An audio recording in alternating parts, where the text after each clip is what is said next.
So we covered geometry last time. Coordinate geometry is again geometry, but इसमें जो figures हैं वो basically coordinate axis में होंगी और उनके different points के addresses होंगे. For example, अगर मैं इधर इस coordinate axis को देखूं, x axis पे markings हुई हुई हैं, y में हुई हुई हैं, और let's say मैं इस shape को थोड़ा सा change करके एक square बना देता हूँ, right?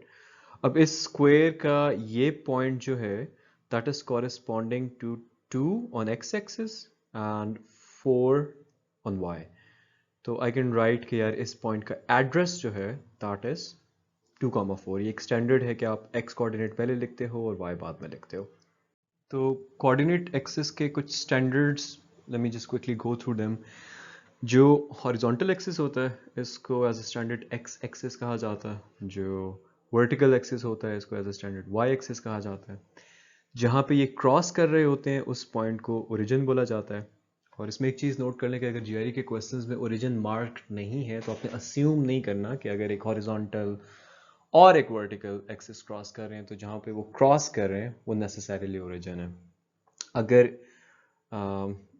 इस कोऑर्डिनेट एक्सिस को मैं ड्रॉ करता हूँ तो आई कैन सी कि मेरे पास एक 2D प्लेन आ जाता है, right? It makes a plane.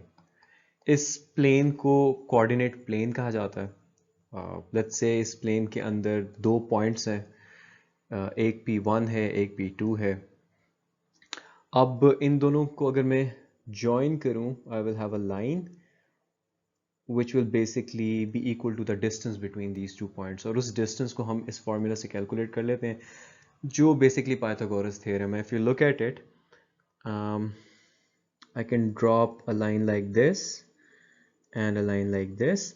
Let's say इस distance को, क्योंकि यहाँ पे P1 P2 लिखा हुआ है, I'll write it as P1 P2. तो technically ये क्या है, hypotenuse है ना. तो P1 P2 का square, hypotenuse का square is equal to base square. अब base की length ये बनती है. तो इस पॉइंट तक x2 है, like this corresponds to x2, this corresponds to x1. तो अगर let's say x2 10 है, x1 1 है, तो 10 minus 1 will give me the distance, right? तो x2 minus x1 का स्क्वायर प्लस ये जो हाइट है ट्रायंगल की, this corresponds to, ये लेवल जो है this corresponds to y2, and let me do it in a different color. This corresponds to y1, right? इसी तरह y2 minus y1 करूँगा तो it will give me the height of this triangle, or perpendicular in other words. So y2 minus y1 square. इस formula के अंदर simply दोनों side पे square root लिया हुआ है. So the distance between these two points can be calculated as this.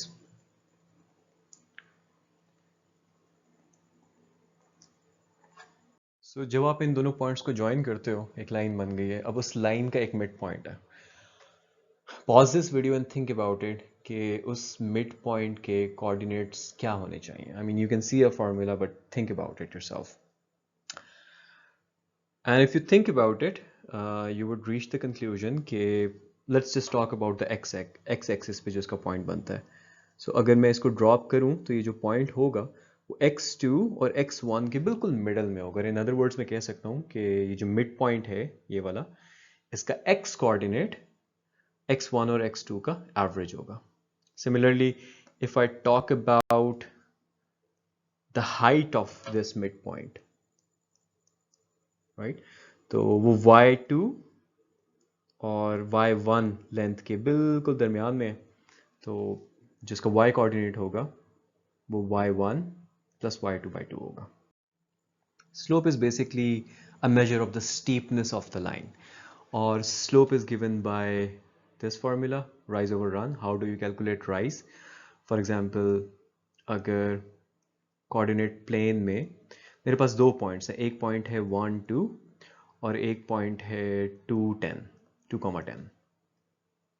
अब इन दोनों को अगर मैं ज्वाइन करता हूं और इस लाइन का मैं स्लोप निकालना चाहता हूं, तो अब इस लाइन के स्लोप को मैं इस तरह से निकाल सकता हूं कि कोई से भी दो रैंडम पॉइंट्स इस लाइन पे मैं पकड़ूं और मैं देखूं कि उनमें राइज कितनी है और for that much rise run कितना करना पड़ रहा है. इन अदर वर्ड्स, अगर मैं इस पॉइंट टू इसकी राइज निकालता हूँ, मतलब इधर से इधर तक क्या राइज आई है, यहाँ पे लेवल 2 था, y कोऑर्डिनेट 2 था, वहाँ पे 10 हो गया, तो एक 8 यूनिट्स की राइज आई है।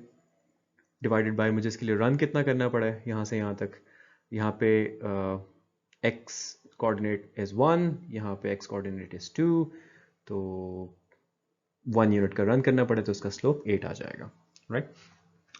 अगर हम x और y एक्सिस को देखते हैं कोऑर्डिनेट प्लेन के अंदर, तो इनके दरमियान में जो एंगल होता है वो 90 डिग्रीज का होता है।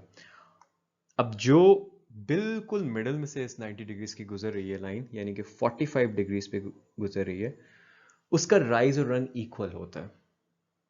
इसलिए उसका स्लोप जो है, क्योंकि rise is something, run is that same thing, तो उसका स्लोप जो है, जो कि m से डिनोट किया जाता है, you can write it here as well, वो 1 होगा। Anything below 45 degrees will have a slope less than 1, anything above 45 degrees will have a slope greater than 1।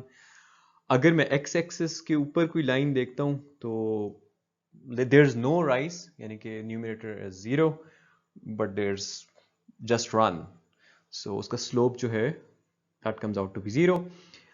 Similarly अगर मैं बिल्कुल एक वर्टिकल लाइन को देखता हूँ y एक्सिस पे बनी हुई, तो उसका राइज तो हो रहा है और इन्फिनिट राइज हो रहा है, ऊपर जा रही है, लेकिन देयर इज नो रन, तो न्यूमरेटर सॉरी डिनोमिनेटर 0 हो जाता है।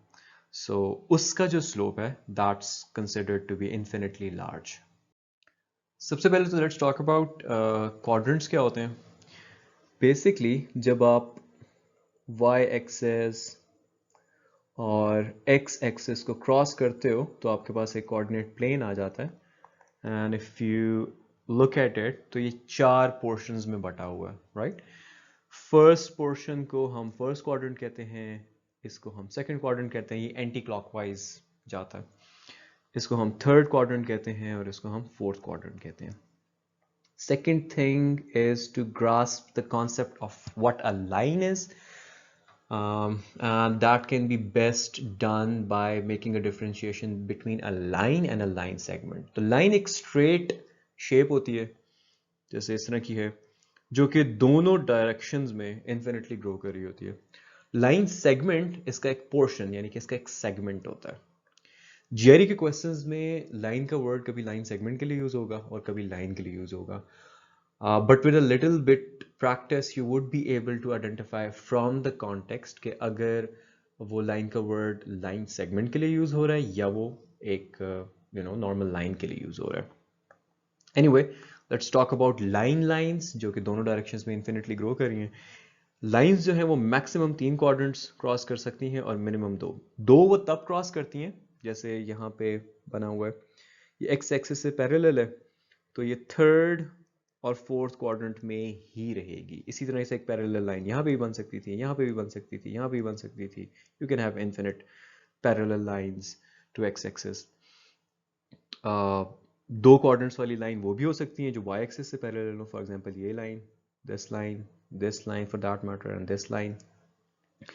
लेकिन अगर कोई एक ऐसी लाइन है जो कि दोनों एक्सिस से पैरेलल नहीं है तो वो अल्टीमेटली 3 क्वाड्रेंट से क्रॉस करेगी ही। फॉर एग्जांपल अगर मैं इस तरह से एक लाइन बनाता हूँ, अब इसको मैं एक्सटेंड कर रहा हूँ, ये again keep in mind guys, I am talking about a line here, तो it will go into fourth quadrant and ultimately कहीं पे it will cross into third quadrant.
अगर आप क्वेश्चन को देखो तो क्वेश्चन में आपको एक पॉइंट दिया हुआ है 2,3, मतलब उसका x कोऑर्डिनेट इज 2, उसका y कोऑर्डिनेट इज 3, और 4 के डिस्टेंस पे एक और पॉइंट दिया हुआ है xy।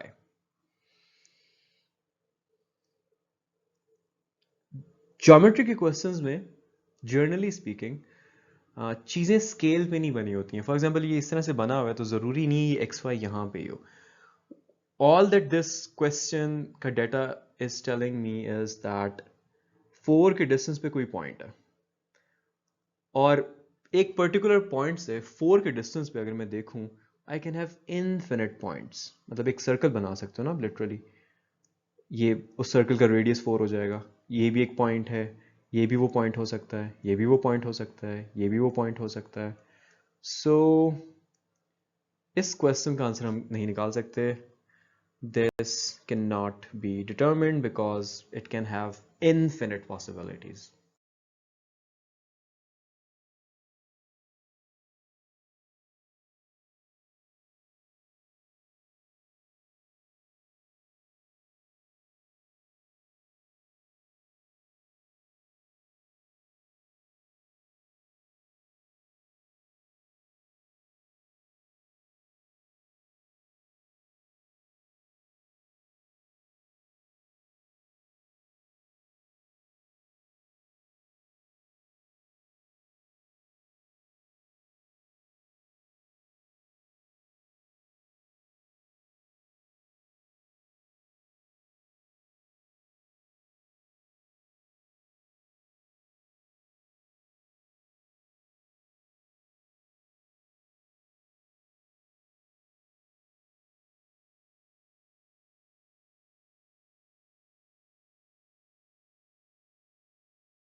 Same to what you had last time, लेकिन इस दफ़ा स्लोप भी दे दिए। तो 2, 3 एक पॉइंट है, और उससे 4 के डिस्टेंस पे एक और पॉइंट है। लाइन का स्लोप 1 है, यानी कि m equals 1, rise over run equals 1। As I mentioned earlier, जब किसी लाइन का स्लोप 1 होता है तो वो हॉरिजॉन्टल के साथ 45 डिग्रीज का एंगल बना रही होती है, राइट।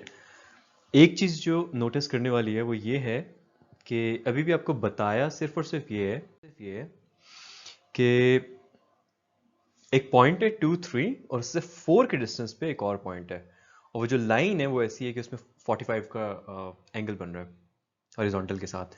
तो ये पॉइंट जो है ये यहाँ पे भी हो सकता है, अभी वही पॉइंट है 2, 3, 4 के डिस्टेंस पे विद स्लोप ऑफ 1, यानी कि हॉरिजॉन्टल के साथ 45 डिग्रीज का एंगल बन रहा है।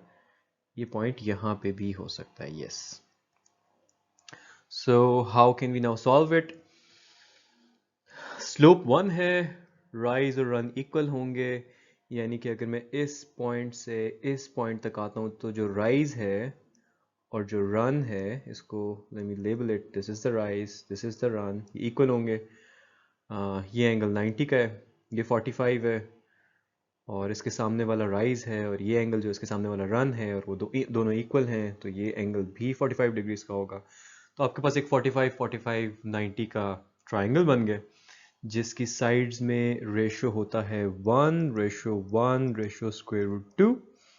अब √2 वाली साइड यानी कि 4 जो है उसको अगर हमने मतलब इस रेशो को कन्वर्ट करना हो तो we will multiply it with 4/√2 which gives you 4/√2 ratio 4/√2 ratio 4.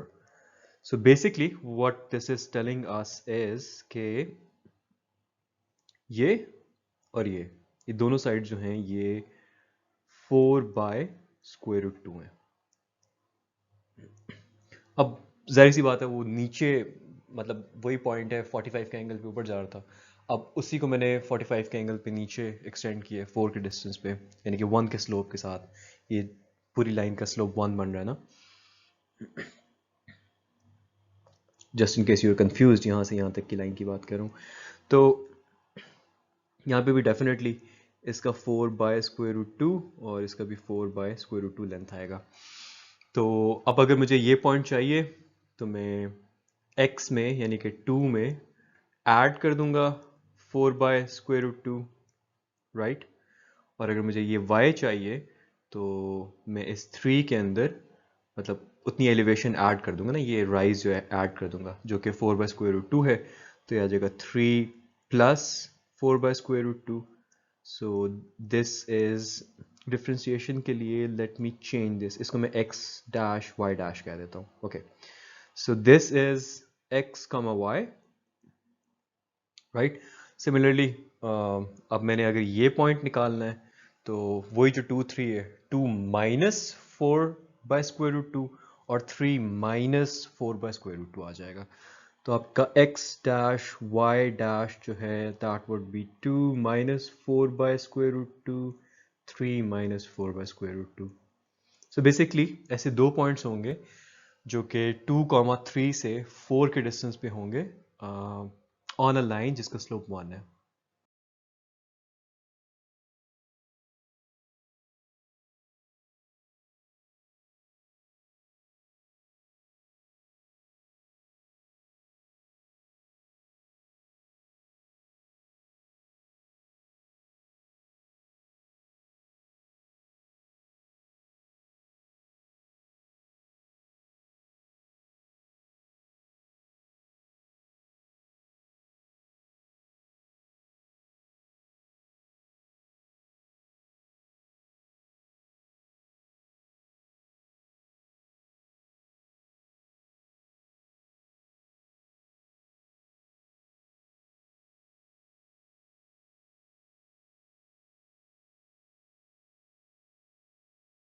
So it's quantitative comparison का क्वेश्चन जिसमें आपने बताना होता है कि क्वांटिटी ए बड़ी है या बी बड़ी है या दोनों इक्वल हैं या हम नहीं बता सकते। तो यहाँ पे अगर मैं L1 को देखता हूँ तो it is obviously steeper and so someone might think कि यार इसका स्लोप ज़्यादा है तो M1 यानी कि the slope of line 1 should be bigger, but that's not the case. The answer is M2 and the reason for that is कि इन दोनों के स्लोप्स जो है ना ये नेगेटिव है, राइट। अब पॉजिटिव और नेगेटिव स्लोप का कॉन्सेप्ट ये है कि फॉर एग्जांपल अगर मैं एक लाइन बनाता हूँ और अगर मैं लेफ्ट से राइट पे जाऊँ उस पर और मैं ऊपर जा रहा हूँ तो इट्स अ पॉजिटिव स्लोप। इसके बरक्स अगर आई हैव अ लाइन जिस पे अगर मैं लेफ्ट से राइट जा रहा हूँ तो मैं नीचे उतर रहा हूँ तो that's a negative slope, right. तो इन दोनों के स्लोप्स नेगेटिव हैं। इसको आप यूँ भी देख सकते हो कि इन दो पॉइंट्स को मैं देखता हूँ लाइन में। अब राइज ओवर रन को देखो तो it's a fall then a run, right. So for this run you are falling from that point. Again standard वही है कि लेफ्ट से राइट की तरफ देखना है। सो क्वांटिटी बी बड़ी होगी क्योंकि ऑल्दो L1 इज स्टीपर इसका स्लोप नेगेटिव में होगा। जैसे M1 can be something like -11 and M2 can be something like -6।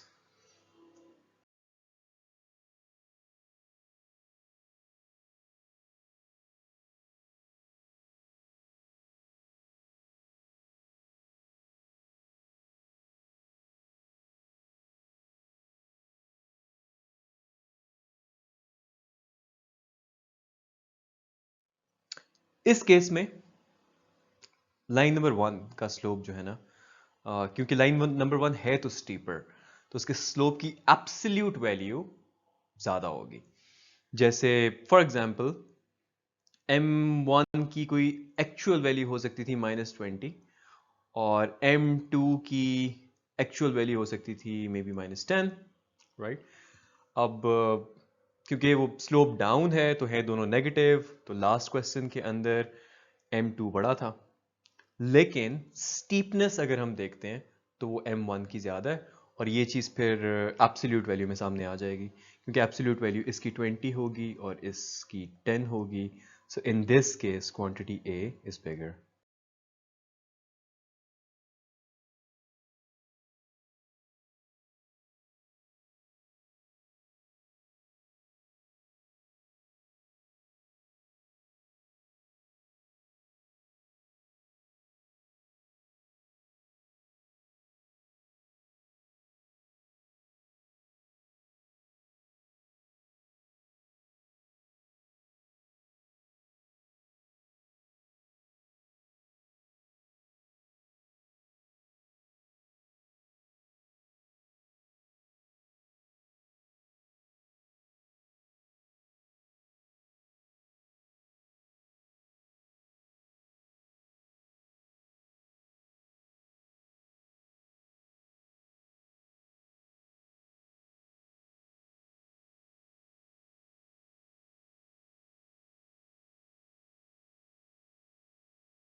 सो एक लाइन सेगमेंट है P Q, P looks like origin क्योंकि एक्सिस क्रॉस कर रहे हैं,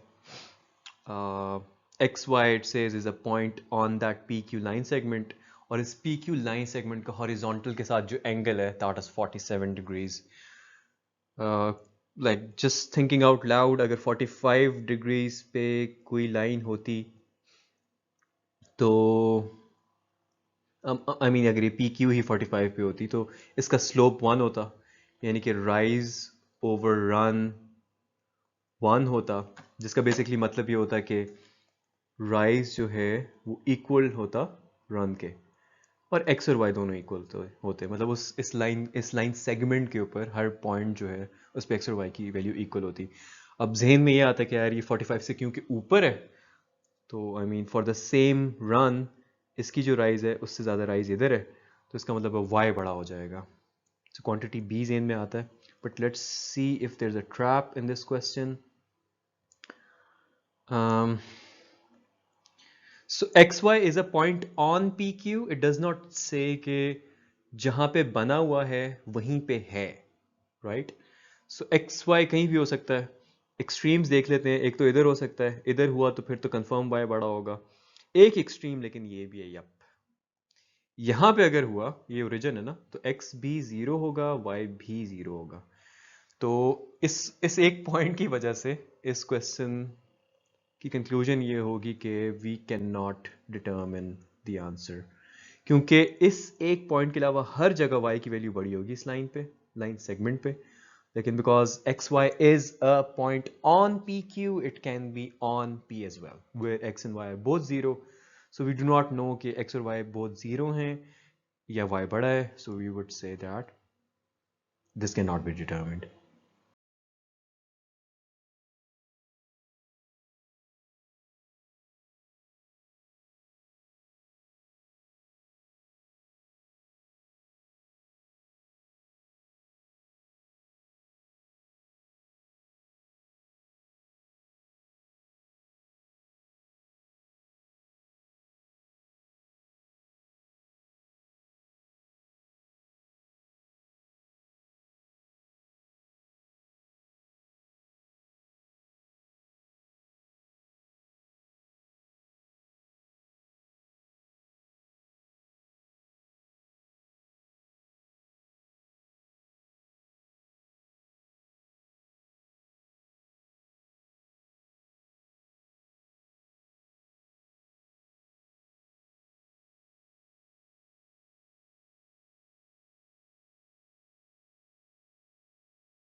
So the question is saying कि center of a circle on a coordinate plane is 2, 3 with radius 6 और आपने find करना है x intercept. अब x intercept basically वो point होता है जहाँ पे कोई भी figure जो है वो x axis को cross कर रही होती है. जैसे हम I'm sure you must have heard at some point कि जहाज एयरक्राफ्ट को इंटरसेप्ट करने के लिए या मिसाइल को इंटरसेप्ट करने के लिए एंटी मिसाइल सिस्टम जो है उससे एक एडिशनल मिसाइल लॉन्च किया गया. तो वो बेसिकली इंटरसेप्ट क्या होता है कि वो प्रोजेक्टाइल जा रहा होता है और उसको वो जाके इंटरसेप्ट करता है. So anyway, let's make a diagram to make it easy for ourselves. Coordinate plane बना लेते हैं. कोऑर्डिनेट प्लेन के अंदर अंदाजे से 2, 3 कहाँ होगा? आई मीन 1 2 1 2 3 यहाँ पे ये सेंटर है और रेडियस 6 है. अब ये जो हाइट है ये वाली ये 3 होनी चाहिए ना, क्योंकि अगेन सेंटर का जो y कोऑर्डिनेट है वो 3 है, तो वो 3 पॉइंट्स ऊंचा है x से. रेडियस इज 6 मीन्स के 3 + 3. तो अगर मैं इस रेडियस को घुमाता हूं तो the circle will look something like this, which tells me कि इस सर्कल के 2 x इंटरसेप्ट्स होने चाहिए, एक ये और एक ये. इसको हम x, 0 कह देते हैं. y की वैल्यू तो definitely it's the x axis, तो वो 0 होनी चाहिए. और इसको आप x डैश 0 कह दें. Now the next step is finding these 2 points. I mean, let's join, see अगर कोई diagram बनती है. Yes, I have a triangle. ये side जो मैंने बनाई है, this is the radius, so this is 6, that is 6 as well. तो triangle की मेरे पास basically 2 sides आ गई हैं. Hypotenuse 6 है, perpendicular 3 है. और अगर मैं base calculate कर लेता हूँ, मतलब ये length calculate कर लेता हूँ जो कि सेम होनी चाहिए, ये वाली भी वही होनी चाहिए, तो मैं ये x, 0 निकाल सकता हूँ. Let's do that. So 6 square, hypotenuse का square equals, I do not know what the base is, base square plus the perpendicular square. So base square should be 36 minus 9, which gives you 27. So 3 3 9 9 3 27, 3 square बाहर आ जाएगा, 3 square root 3. That's the length. तो अगर हम इस point को देखते हैं, क्योंकि वो सेंटर के बिल्कुल नीचे है ना, तो उसका x कोऑर्डिनेट होगा तो 2 ही, राइट. तो ये पॉइंट, ये वाला जो पॉइंट है, मैं इसको लिख रहा हूँ, दिस इज 2, 0.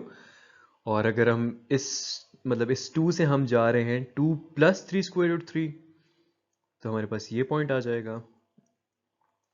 और इधर से ही अगर हम जाते हैं तो ये 2 - 3 square root 3 आ जाएगा.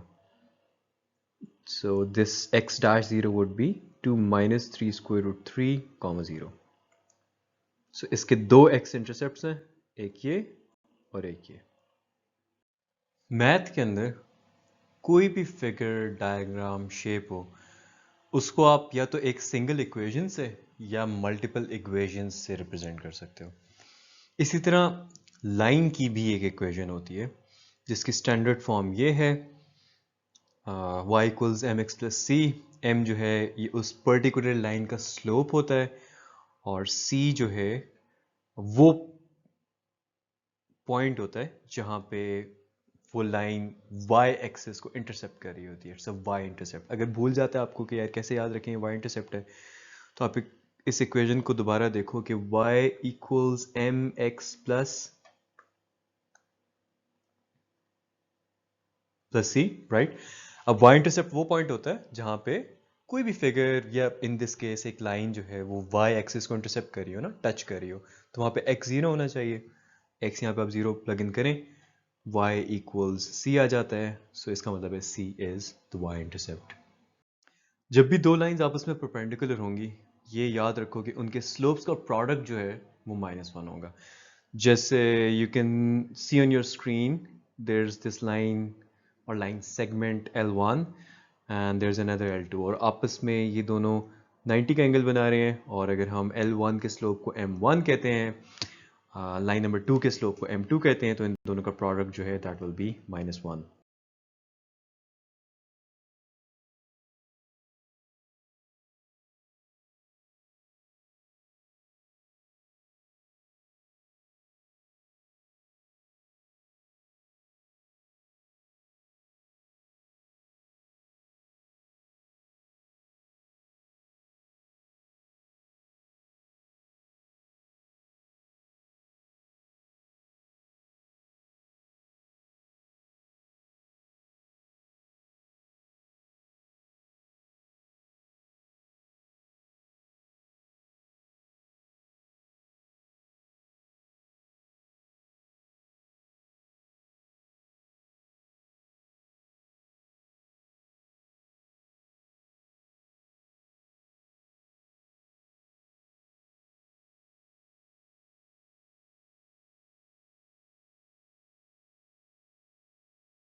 So you have to find the equation of the line passing through these 2 points.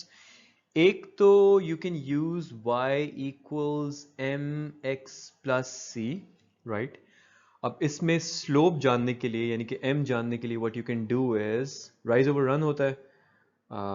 Slope के लिए अगर मैं इसको मिलाता हूँ तो स्लोप में इस तरह से कैलकुलेट कर सकता हूँ कि 3 minus -4 will give me the rise, और अगर x जो इनके कोऑर्डिनेट्स हैं उनका डिफरेंस लूँ तो it will give me the run.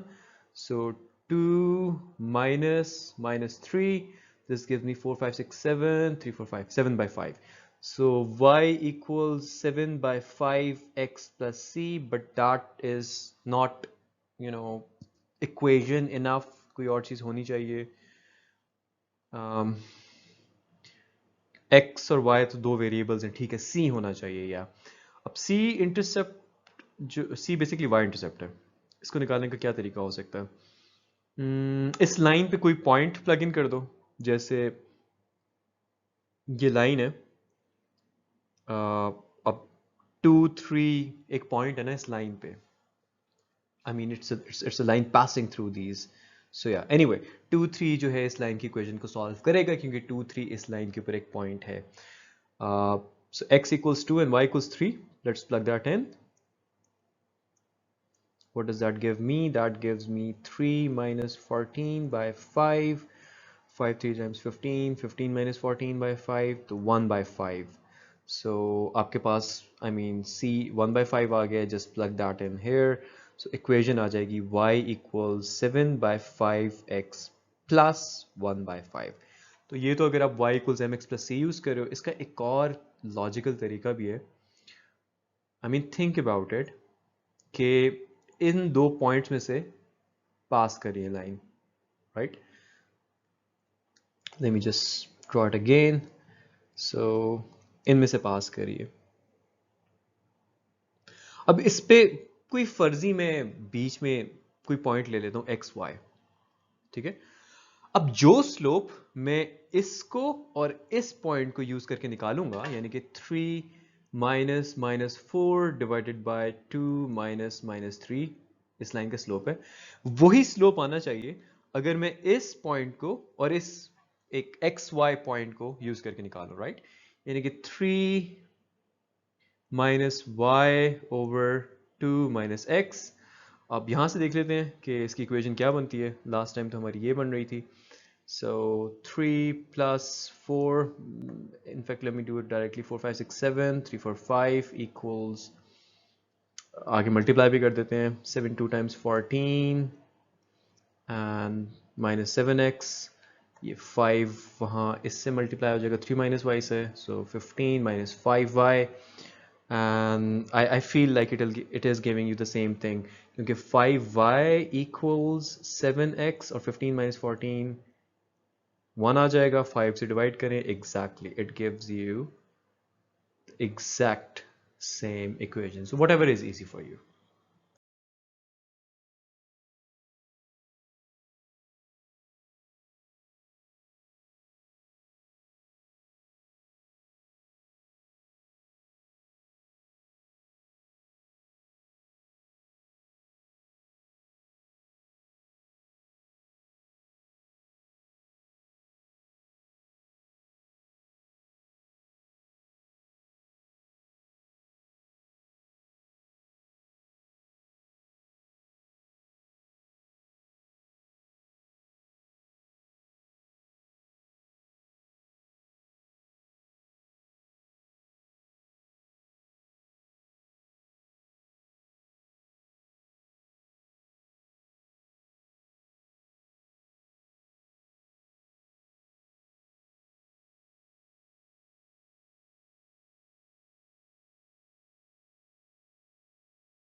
So you have to find the equation of a perpendicular bisector of a line जो कि इन दो पॉइंट से जा रही है तो फर्जी ये पॉइंट्स बना लेते हैं 2,3 कहीं इधर है तो 8,9 कहीं यहाँ पे होगा राइट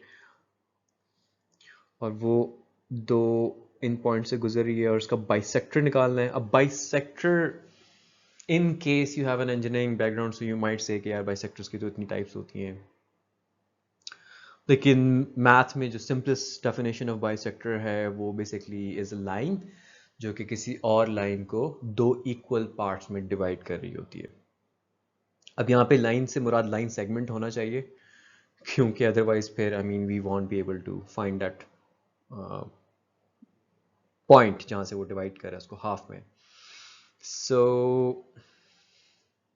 डायरेक्ट कॉन्नोटेशन पे जाते हैं लाइन सेगमेंट ये बन गए परपेंडिकुलर बाइसेक्टर जो है वो बिल्कुल मिडिल में से जाना चाहिए राइट तो एक तो हमें पता है कि जब दो लाइंस परपेंडिकुलर होती हैं तो उनके स्लोप का प्रोडक्ट जो है वो -1 होता है तो इस वाली लाइन का स्लोप निकालते हैं ये आ जाएगा 9 minus 3 which is 6 divided by 8 minus 2 which is 6 again 6 by 6 1 so इसका स्लोप इज 1 अब इस परपेंडिकुलर लाइन को P कह देता हूँ slope of the perpendicular line मुझे नहीं पता लेकिन इन दोनों का प्रोडक्ट -1 होना चाहिए सो slope of the perpendicular line is -1 y equals mx plus c होता है mx plus c slope is of the perpendicular line -1 so y equals -x plus c अब c निकालने के लिए हमें कम से कम एक पॉइंट चाहिए इस perpendicular bisector पे हम मिड पॉइंट निकाल सकते हैं क्योंकि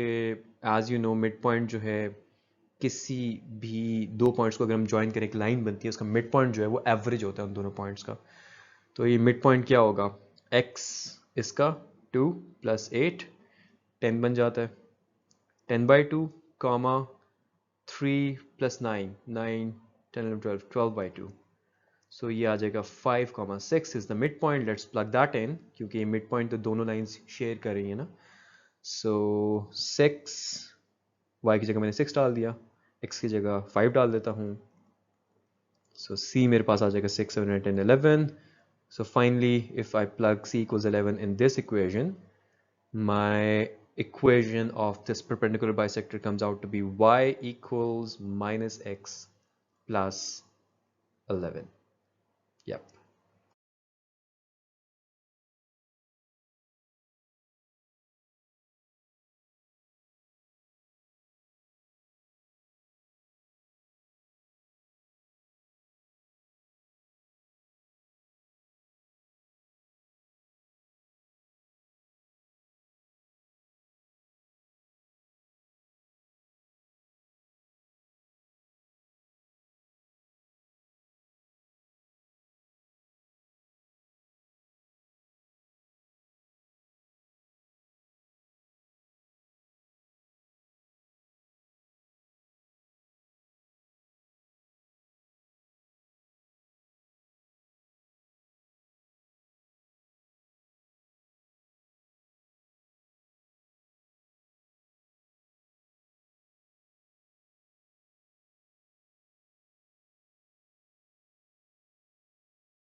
एक कर्व दिया हुआ है जिसकी इक्वेशन दी हुई है y इक्वल्स के माइनस एक्स स्क्वायर, उसके अंदर एक ट्रायंगल है जिसकी हाइट k दी हुई है और उसका एरिया भी दिया हुआ है 1/8 और k पूछा हुआ है।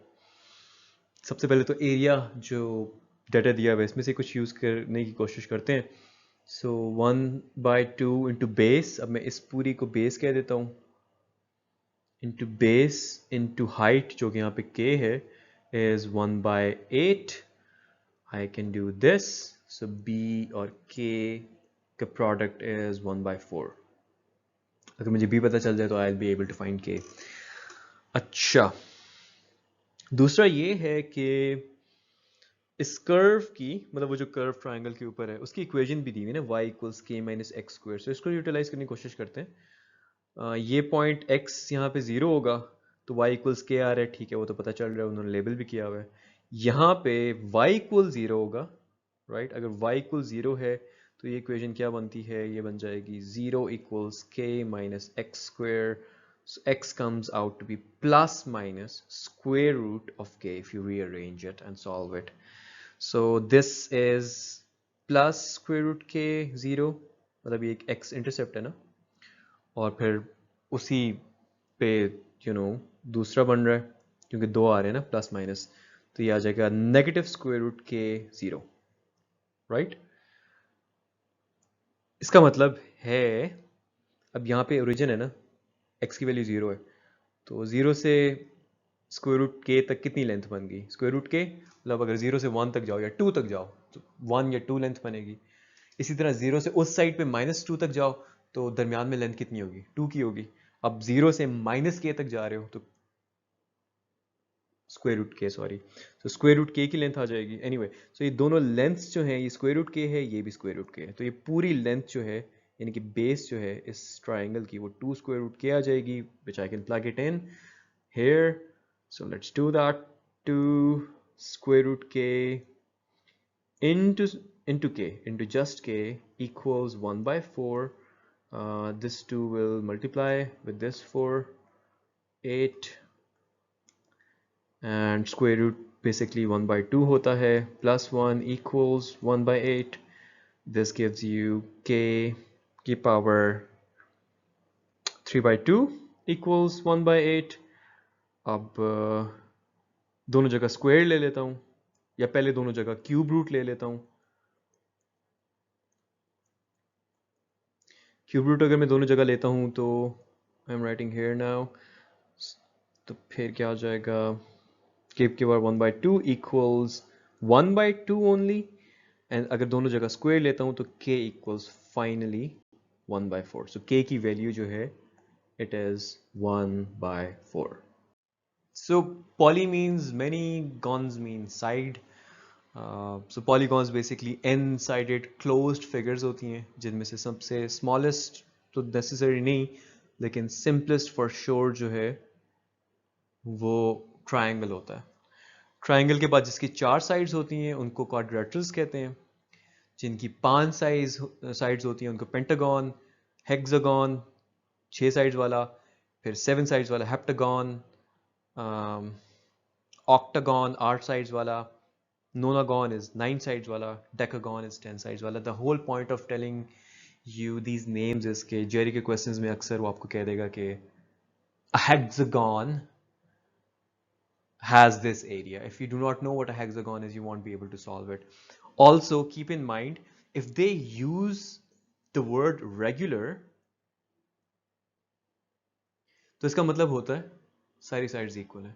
जैसे एक रेगुलर ट्रायंगल इक्विलैटरल ट्रायंगल को कहते हैं, एक रेगुलर क्वाड्रेटरल जो है वो उस क्वाड्रेटरल को कहते हैं जिसकी चारों साइड्स इक्वल हो यानी कि स्क्वायर। एक रेगुलर पेंटागन वो होगा जिसकी पांचों की पांचों साइड्स इक्वल होंगी।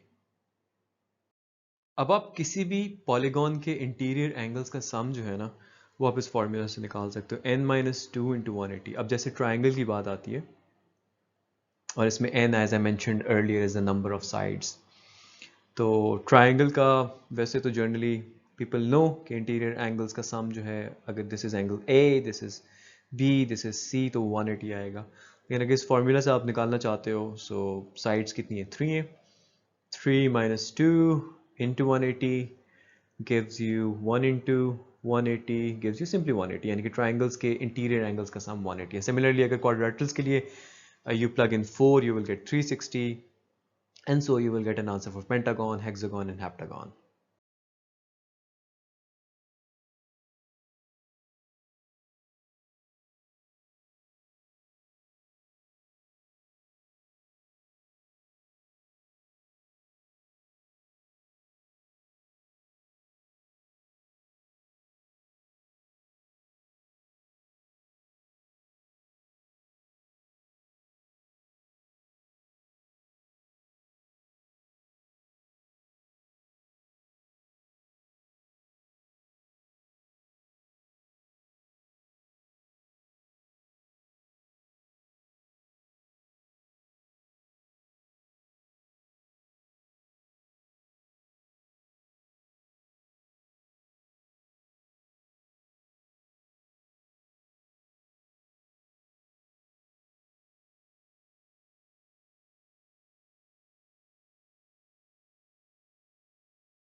It's a regular hexagon with side 6, यानी कि वो hexagon है जिसकी सारी की सारी sides equal हैं और उसका एरिया हमने फाइंड आउट करना है.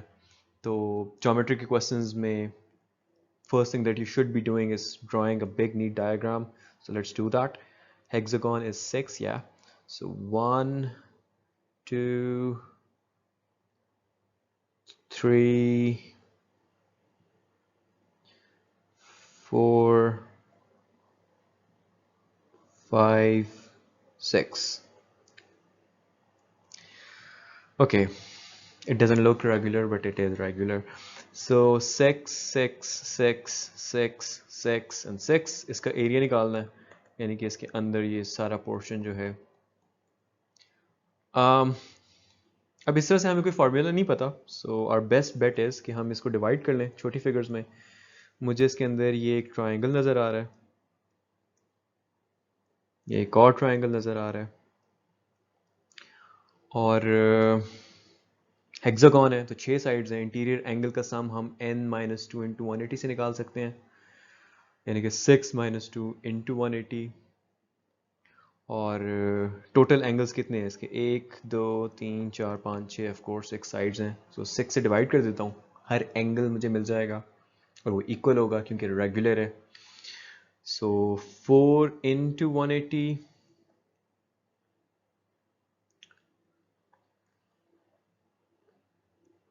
120. बेसिकली हर एंगल जो होगा इस हेक्सागन का ये भी 120 होगा, ये भी 120, 120, 120, 120 एंड 120.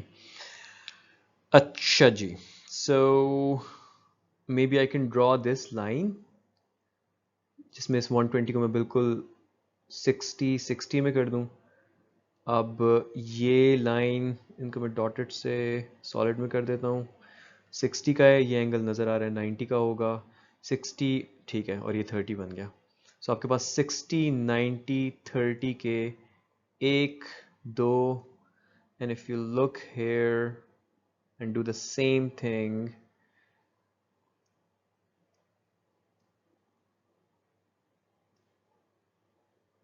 तो आपके पास 1, 2, 3, 4, 60, 90, 30, 60, 90 के ट्राइंगल्स बन गए, जिसमें से अगर आपको एक साइड भी पता हो तो हम साइड्स के रेशियो से बाकी दोनों साइड्स निकाल सकते हैं, और हेंस हम कम से कम इन ट्राइंगल्स का एरिया तो निकाल पाएंगे. ये साइड 6 है 90 के सामने वाली. 30, 60, 90 में रेशियो होती है 1 square root 3 2, and this side is 6. मैं इसको 6 बनाने के लिए let's multiply it with 3, so 3 square root 3 and 6. ये 30 वाली साइड होती है, ये 60 वाली होती है, ये 90 डिग्रीज वाली होती है. तो 30 वाली साइड के सामने यानी कि ये वाली साइड जो है should be 3, so this is 3, and 60 के सामने वाली side should be this, so this is 3 square root 3, this is 3 square root 3, 3 square root 3, 3 square root 3, and this is 3. अच्छा, अब ये 4 triangles हैं, यानी कि 4 times the area of one triangle will give me the area of all these triangles. 1/2 into base अगर मैं 3 को लेता हूँ, into height 3 square root 3 को लेता हूँ, plus the area of this region ना, ये जो पूरा एक quadrilateral बन रहा है, जिसको हम निकाल सकते हैं 6 into this length. अब this length is 6 into this length, which is 3 square root 3 plus 3 square root 3, 6 square root 3. By the way, a very genius method clicked. ये मैं करवा के I'll explain that to you. 2, 3, 6, 6 3s are 18 square root 3 plus 6, 6, 36 square root 3, 8, 9, 10, 11, 12, 13, 14, 3, 4, 5, 54 square root 3 इसका answer आ रहा है. अब इस figure को आप डिफरेंट तरीकों से जो है नोट दिस डाउन और डिफरेंट तरीकों से डिवाइड करके देखो. जो मेरे जहन में अभी क्लिक किया है method, let me share that with you. So I was thinking कि यार ये एक रेगुलर हेक्सागोन है. अगर ये रेगुलर हेक्सागोन है तो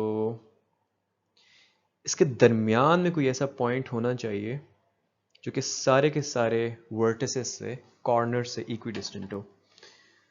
I mean let me make it again.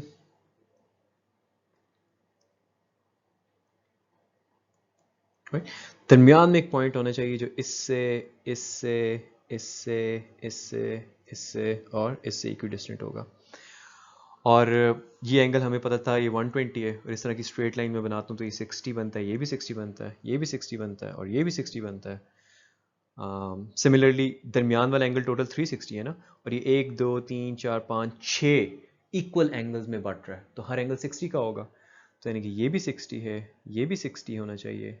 It's a little intuitive, but follow this by all means if this makes sense. 60 60 60, right?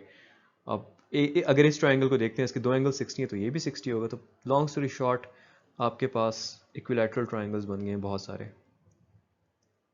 And as I explained earlier, told you earlier, and if you remember, equilateral triangle का area निकालने का एक shortcut भी है, square root 3/4 into side का square. अब side I mean ये 6 है, सारी sides.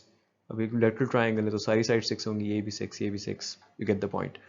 So if I do that, 6 square is 36, for 9 times is 36.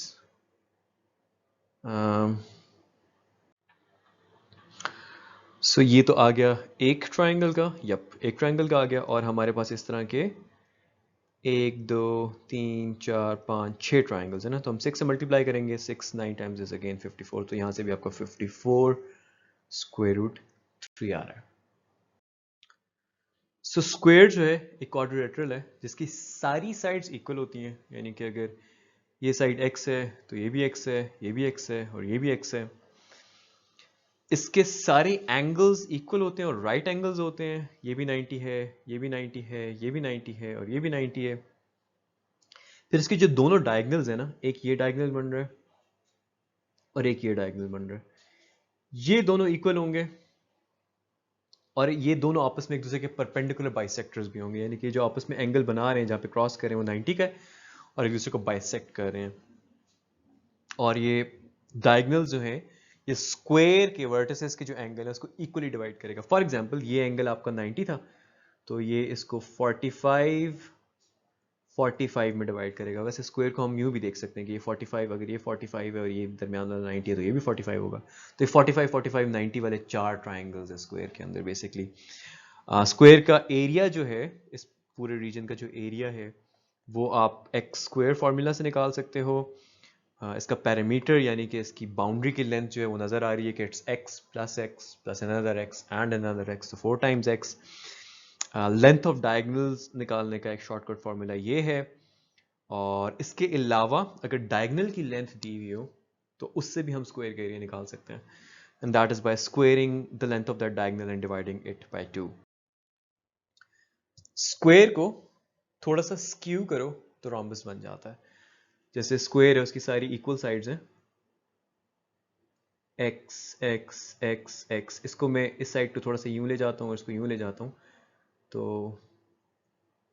I get something like this, right? And this is what we call a rhombus.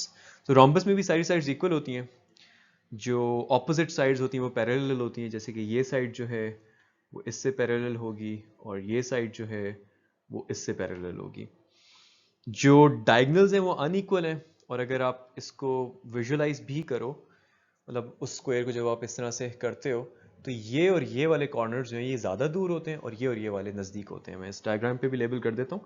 I mean ये corners जो हैं, ये vertices जो हैं ज़्यादा दूर हैं और ये नज़दीक है ना, तो यानी कि जो दोनों डायगनल्स हैं उनकी लेंथ्स सेम नहीं है, दे आर अनइक्वल।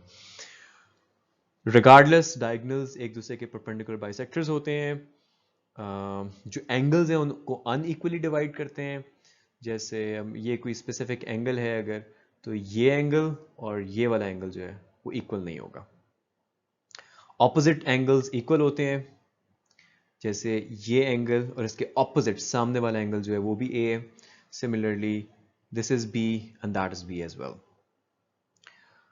एरिया जो है रोम्बस का वो आप उसकी समझ लो एक बेस है, उस बेस को उसकी हाइट से मल्टीप्लाई करके निकाल लेते हो, ठीक है, एक्स एच। पैरामीटर उसका स्क्वायर वाला ही होगा क्योंकि बाउंड्री की length is x plus another x and another x. और जो एडजेसेंट एंगल्स होते हैं जैसे कि ये इसके साथ वाला एंगल ये, तो इनका सम जो है ना a प्लस बी वो 180 डिग्रीज होगा।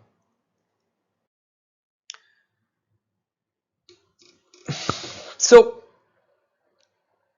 एक स्क्वायर हो और एक रोम्बस हो जिनकी इक्वल साइड्स हो, स्क्वायर का ज्यादा एरिया होता है, ये बताया हुआ है, and you have to think why. बना के देख लो।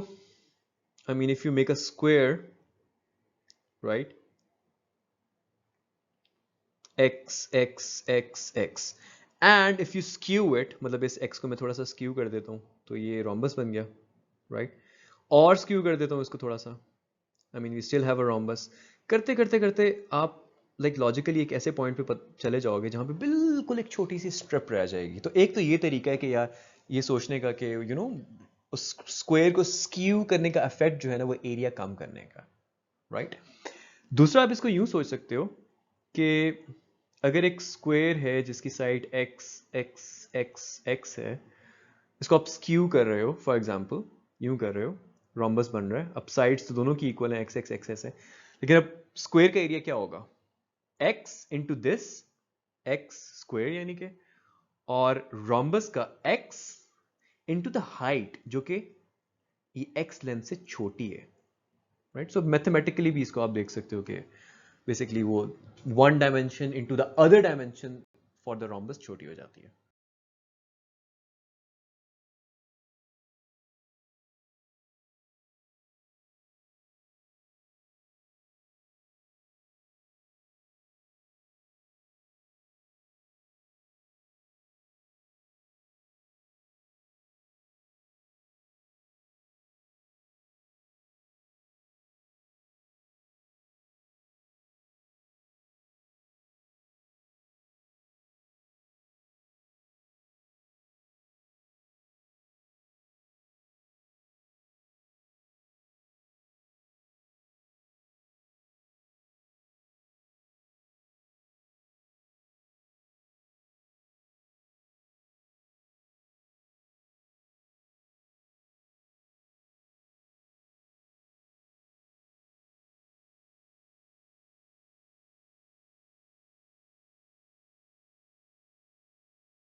सो मुझे एरिया ऑफ रोम्बस दिया हुआ है, यानी कि ये एरिया जो है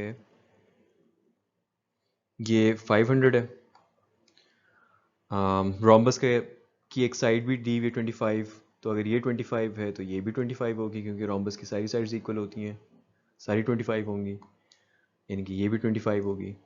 और रोम्बस का एरिया होता है this base into the height of rhombus. This base is 25 into the height h equals 500, which gives you the height equal to 20. So let's just write that down. ये 20 है, अगर ये 20 है तो फिर यहाँ से लेके यहाँ तक जो लेंथ है वो भी 20 होगी। पूरी लेंथ तो 25 है, बट इतना portion.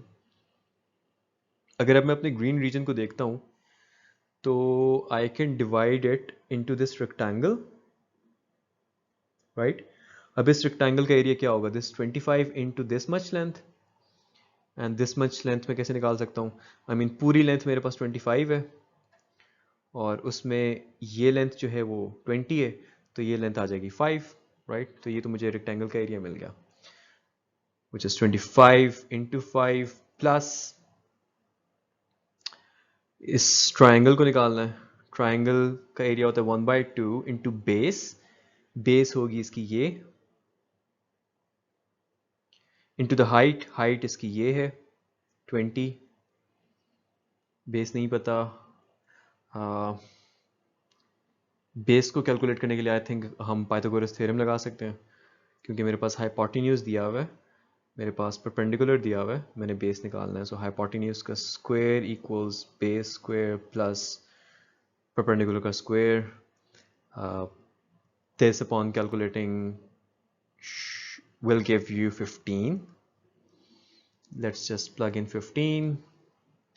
So this becomes 150 plus 5 times is 25, 125.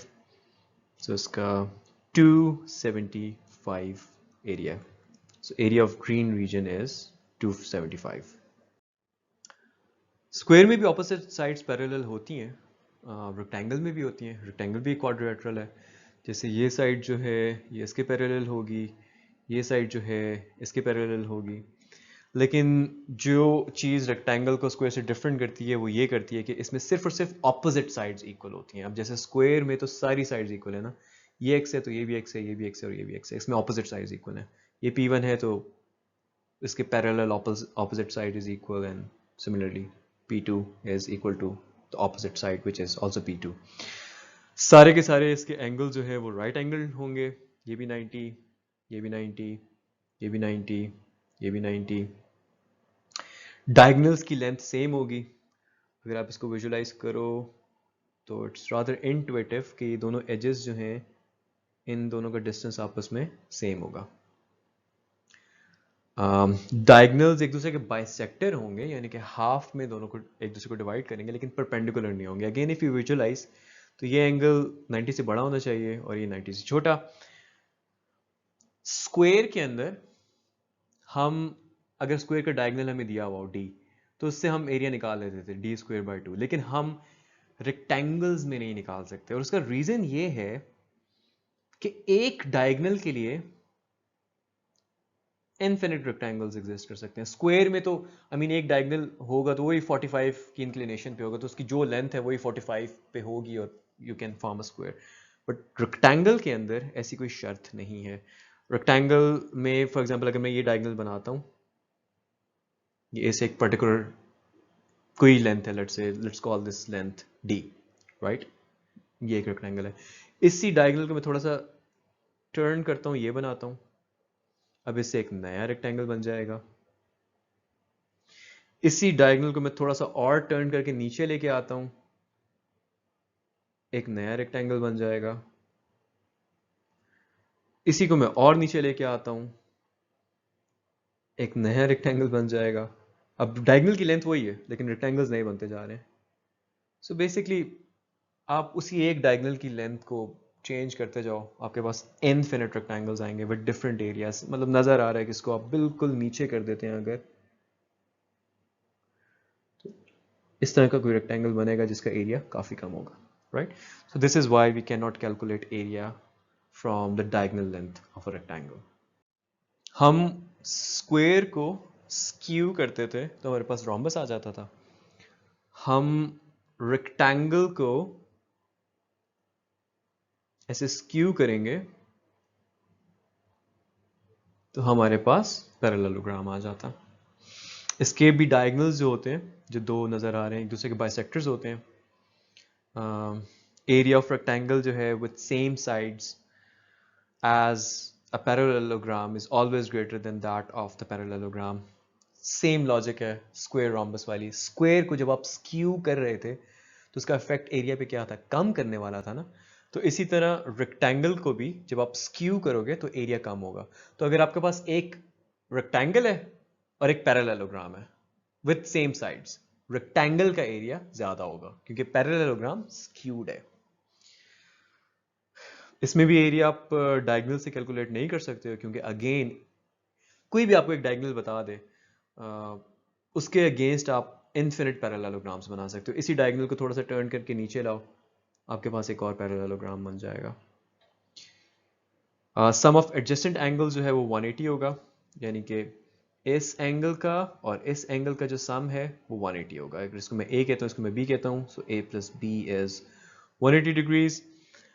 इसके अलावा जो ऑपोजिट एंगल्स हैं वो इक्वल होंगे. अगर ये ए है तो ये भी ए होगा. इसके डायगोनल्स बाइसेक्टर हैं लास्टली, लेकिन of course it you can visualize it कि they are not perpendicular bisectors.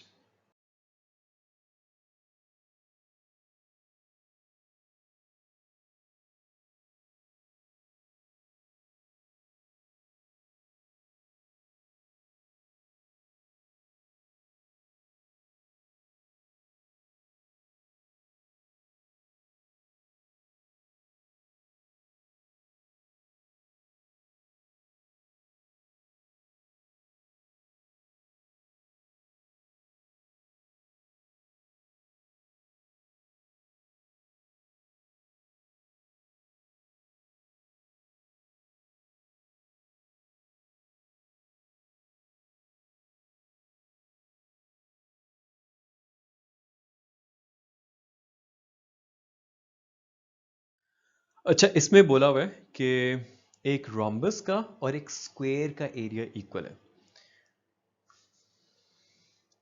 तो पेरीमीटर दोनों में से किसका ज्यादा होगा? If you think about it, I already mentioned कि एक स्क्वायर है जिसकी फॉर एग्जांपल साइड एक्स है, एक्स एक्स एक्स एक्स, इसको मैं स्क्यू करता हूँ, मेरे पास रोम्बस आ जाता है। पेरीमीटर अब इन दोनों का है तो इक्वल, लेकिन रोम्बस की हाइट चूंकि कम होगी तो उसका एरिया जो है वो स्क्वायर से कम होगा, राइट? अब इसको उल्टा सोचो, इसको यूं सोचो कि स्क्वायर को कम बाउंड्री लेंथ चाहिए होगी to capture the same area, right? तो यहाँ पे अगर एरिया फॉर रोम्बस और स्क्वायर इक्वल हैं तो स्क्वायर को कम बाउंड्री लेंथ यानी कि कम पैरामीटर चाहिए होगा, so quantity b has to be bigger. Note this down कि अगर perimeter of a square is equal to the perimeter of any other quadrilateral तो उसका एरिया जो है वो सबसे ज्यादा होगा। एक तो हमने उस स्क्यू करने वाली एग्जांपल से ये सीखा है कि 90 से जब हम एंगल चेंज करते हैं तो उसका एरिया कम हो जाता है, राइट? उसका इफेक्ट ऐसे होता है कि एरिया कम होता है। दूसरा, जब लेंस इक्वल होती हैं तो वो प्रोडक्ट मैक्सिमम आता है, तो उससे भी एरिया मैक्सिमम हो जाता है। फॉर एग्जांपल, अब स्क्वायर है 4 4 4 4 gives you area of 16, boundary length क्या है? 4 times 4 16। अब इसी बाउंड्री लेंथ के साथ में 14 15 16, अब इसकी भी रेक्टेंगल की भी बाउंड्री लेंथ है 16 ही, लेकिन इसका एरिया 7 है, राइट? तो अगर तो पैरामीटर एक स्क्वायर का किसी भी और क्वाड्रेचर से इक्वल है तो उसका एरिया सबसे ज़्यादा होगा। सिमिलरली, अगर एरिया स्क्वायर का किसी भी क्वाड्रेचर से इक्वल है तो उसका पेरीमीटर जो है वो उन सब से कम होगा, because square would require less boundary length to enclose the same amount of area.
So area of a square or rectangle or rhombus and a parallelogram are equal, and the question says कि PR represents perimeter. Areas इनके equal है, PR perimeter represent करता है। Quantity A जो है is the perimeter of rhombus, quantity B is perimeter of rectangle. Rhombus में, I mean we can start with an example. C, rectangle को हम यूं बना देते हैं। I mean, let's say this rhombus has, क्योंकि areas equal हैं 4 4 4 4, और अगर मैं rhombus की height को कह देता हूँ 2, सो रोम्बस का एरिया हो जाएगा 4 2 टाइम्स 8। अब मैंने इस रेक्टेंगल को ऐसे बनाना है कि इसका भी एरिया 8 हो।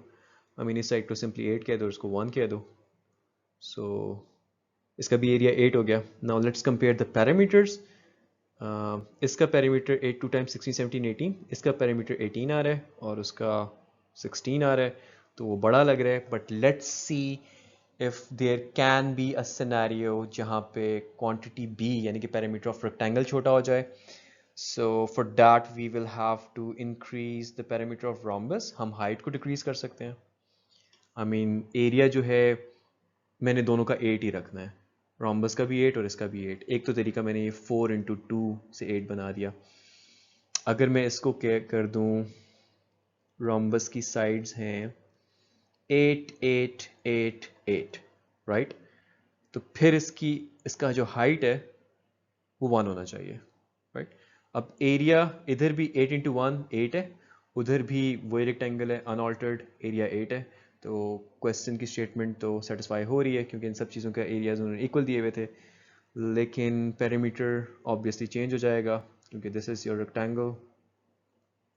इसका पैरामीटर इज 8 प्लस 8 16 17 18, इसका पैरामीटर 18 है और इसका पैरामीटर 32 है। सो पहली वाली एग्जांपल के अंदर क्वांटिटी बी बड़ी आ रही थी, दूसरी वाली एग्जांपल में क्वांटिटी ए बड़ी आ रही है। This can not B determined.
Give the maximum area of a triangle जो कि आप दो साइड से बना सकते हो, जिनमें से एक की लेंथ 10 सेंटीमीटर है और एक की 2 है।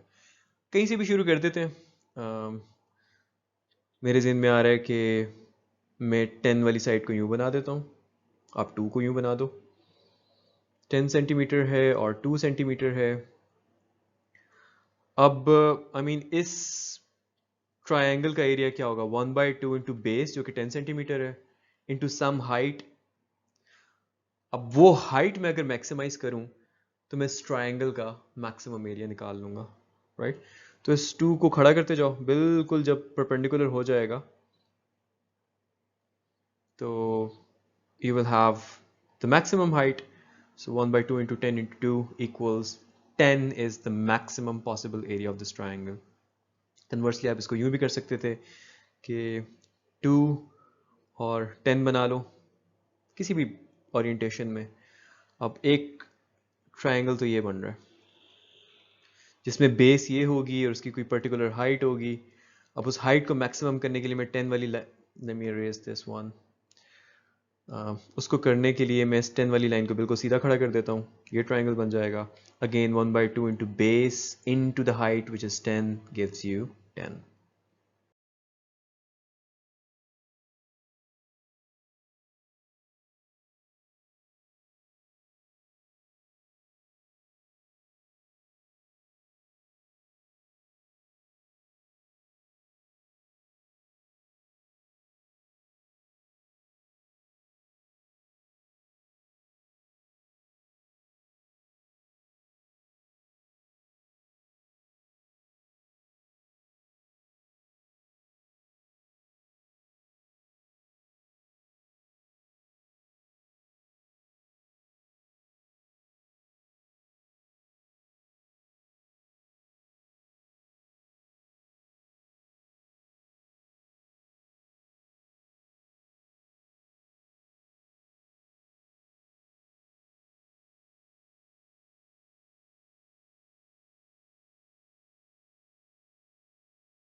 The sum of the two sides of a triangle is 16.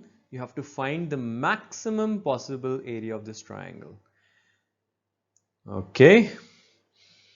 कोई एग्जाम्पल अगर ट्राइंगल बना लेता हूँ. लेट्स से ये 10 है.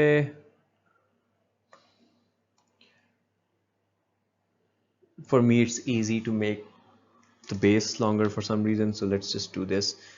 The base is 10 and let's say this is 6, right? अगर मैं 10 और 6 की दो लाइंस हैं, इससे मैक्सिमाइज करना चाहता हूँ एरिया को, तो वही बात है कि मैं 6 वाले को बिल्कुल स्ट्रेट खड़ा कर दूंगा. तो that will give me the maximum height. otherwise कोई भी इंक्लिनेशन हुई तो हाइट 6 से कम हो जाएगी. एक तो ये मैक्सिमाइज हो गया. अब विद इन दिस हम आगे मैक्सिमाइज कर सकते हैं, क्योंकि इसने क्या कहा है कि दोनों साइड्स का सम 16 है ना. 10 और 6 तो मैंने अपने खुद से जस्ट टू बिगिन दिया है साइड्स को length.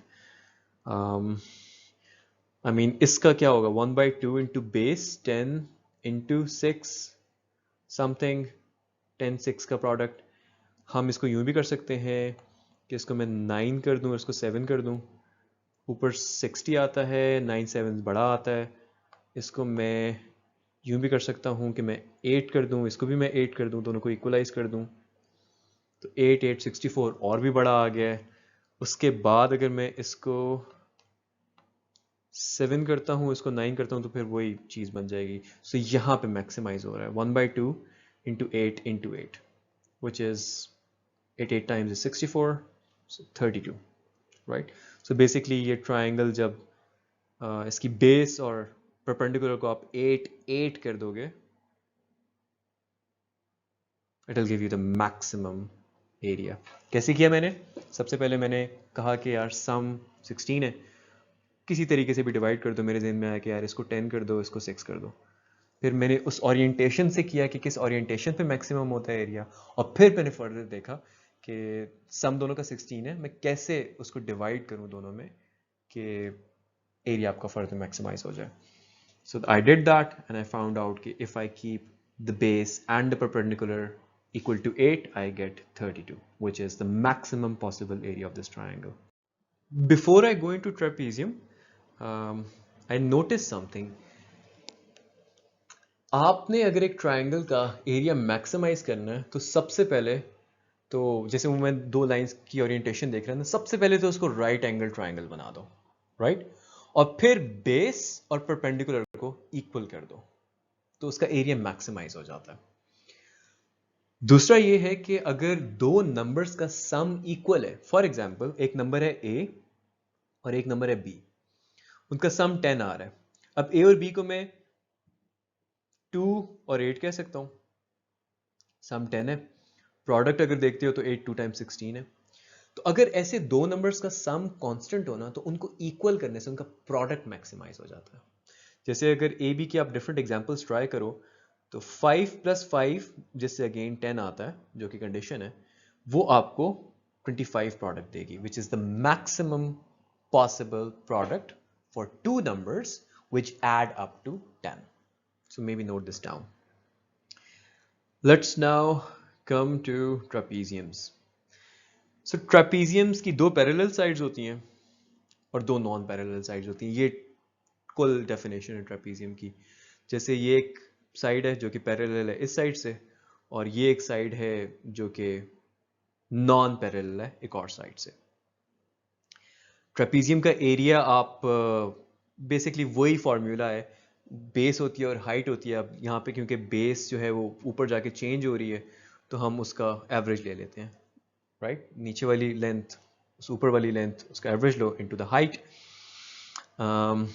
My question to you is कि ट्रेपीजियम की जो पैरेलल साइड्स हैं वो इक्वल हो सकती हैं या नहीं हो सकती.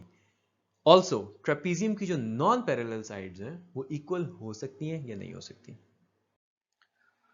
So the answer to this is a no, क्योंकि अगर आप दो पैरेलल साइड्स को इक्वल कर देते हो, मतलब इस साइड को इक्वल कर दो इस साइड के, मतलब इन दोनों साइड को इक्वल कर दो, तो आपके पास ये तो रेक्टेंगल बन जाएगा ना. This is not a trapezium. आप ट्रेपेजियम की डेफिनेशन क्या है? दो पैरेलल साइड्स, दो नॉन पैरेलल साइड्स। अगर इनको इक्वल कर देते हो तो इधर भी दो पैरेलल साइड्स आ जाएंगी और इधर भी दो पैरेलल साइड्स आ जाएंगी। So no, it's a no. The answer to the second question is yes, क्योंकि ट्रेपेजियम की अगेन अगर आप डेफिनेशन पे जाते हो तो ट्रेपेजियम की डेफिनेशन ये है कि उसके अंदर दो पैरेलल साइड्स होनी चाहिए और दो नॉन पैरेलल साइड्स होनी चाहिए।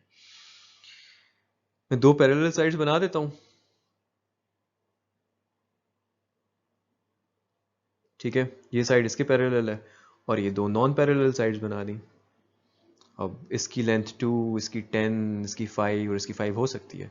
सो जो नॉन पैरेलल साइड्स हैं trapezium, they can be equal, yes.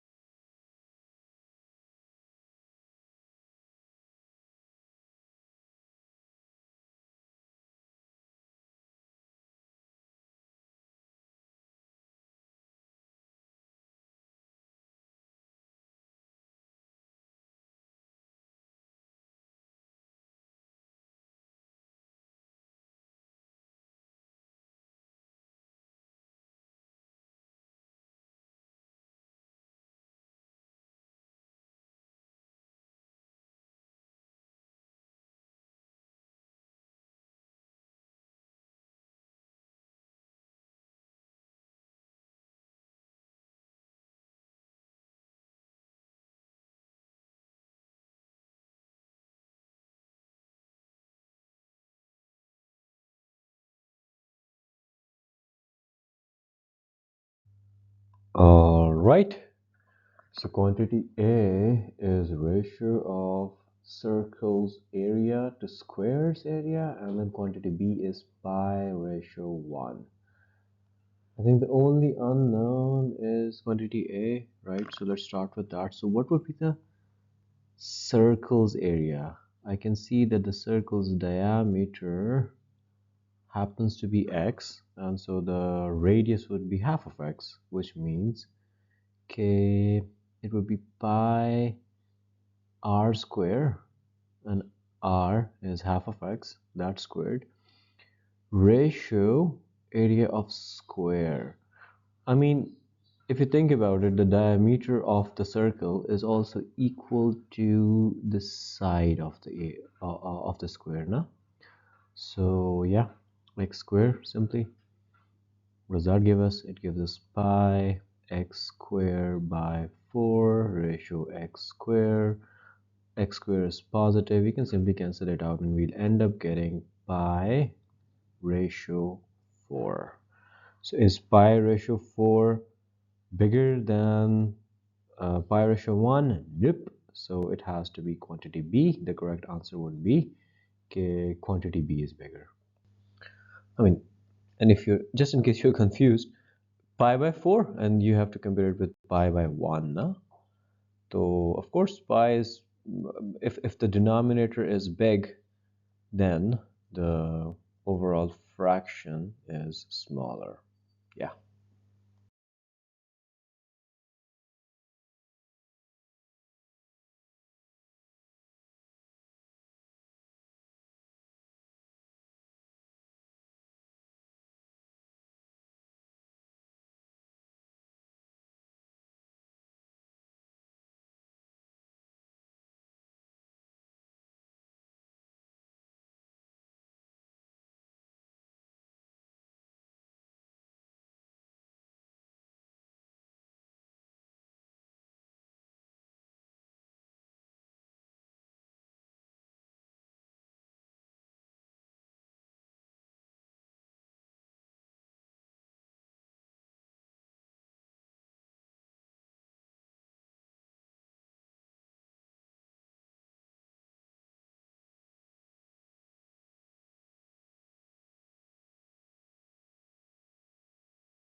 Okay.